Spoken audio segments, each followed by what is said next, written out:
किसी ने क्या खूब कहा है कि ख्वाहिशों से नहीं गिरते फूल जोली में। वक्त की साख को मेरे दोस्त हिलाना होगा और प्रभु को कोसने से कुछ नहीं होता। अपने हिस्से का दिया तो खुद ही जलाना होगा। नमस्कार, मैं राजा अग्रवाल एक बड़ी सुंदर सी कहानी सुनाता हूँ। एक बार एक छोटा सा गांव था जहाँ पर रघु नाम का एक बहुत भोला और सच्चा किसान रहता था।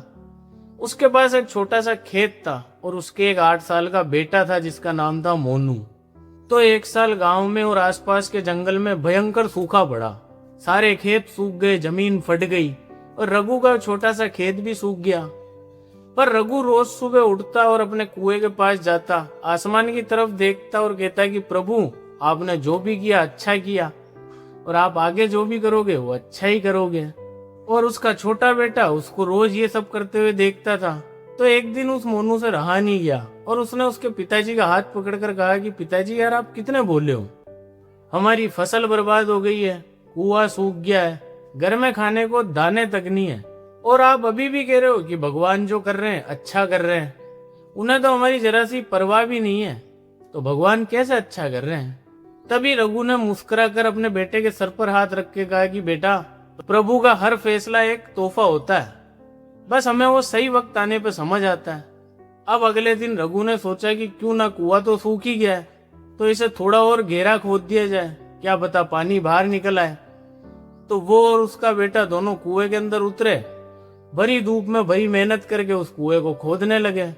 अब 2 दिन तक दोनों ने खूब पसीना बहाया पर पानी की एक बूंद नहीं निकली। अब उसका बेटा गुस्सा हो गया और कुएं से बाहर निकला और बोला, देखा पिताजी, अपनी मेहनत बर्बाद हो गई और यहाँ से पानी की एक बूंद भी नहीं निकली। तभी रघु मुस्कुराते हुए फिर हाथ जोड़कर कहता है कि कोई बात नहीं बेटा, प्रभु का ये फैसला भी सही है। अचानक उसी रात वही हुआ जिसके लिए गांव वाले तरस रहे थे। अचानक से मौसम बदला, भयंकर बादल गरजे, तेज बारिश हुई और देखते ही देखते सारे गांव के खेत पानी से भर गए। सुबह मोनू और जब उसका बेटा कुएं तक पहुंचे तो देखा तो कुआं बिल्कुल पानी से ऊपर लबालब भरा हुआ था।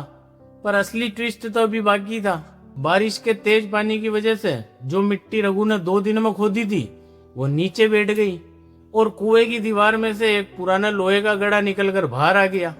जब रघु ने उसे खोला तो उसमें पुराने सोने के सिक्के थे जो हजारों साल पहले किसी ने वहां छुपाए थे। ये सब देख के रघु के बेटे की आंखें फटी की फटी रह गई।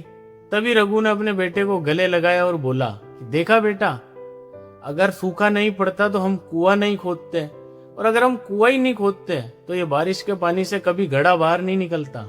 इसलिए प्रभु ने पहले हमारे कुएं को सूखा किया ताकि वो हमारी किस्मत बदल सके।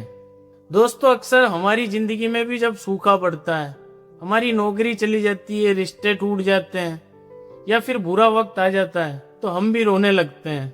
दोस्तों, एक छोटी सी कहानी हमें सीख देती है कि प्रभु अपनी जिंदगी से कुछ इसलिए नहीं छीन रहे कि वो आपको दुख देना चाहते हैं, बल्कि वो आपके कुएं को और गहरा खोदना चाहते हैं ताकि आपकी भी किस्मत का खजाना आपको मिल सके।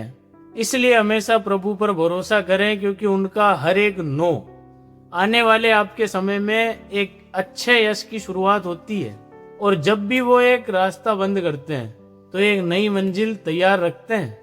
इसलिए आरजे राजा कहता है कि दुनिया को दिखाने के लिए नहीं, खुद से नजर मिलाने के लिए जियो। कल फिर मिलते हैं एक नई सीख के साथ।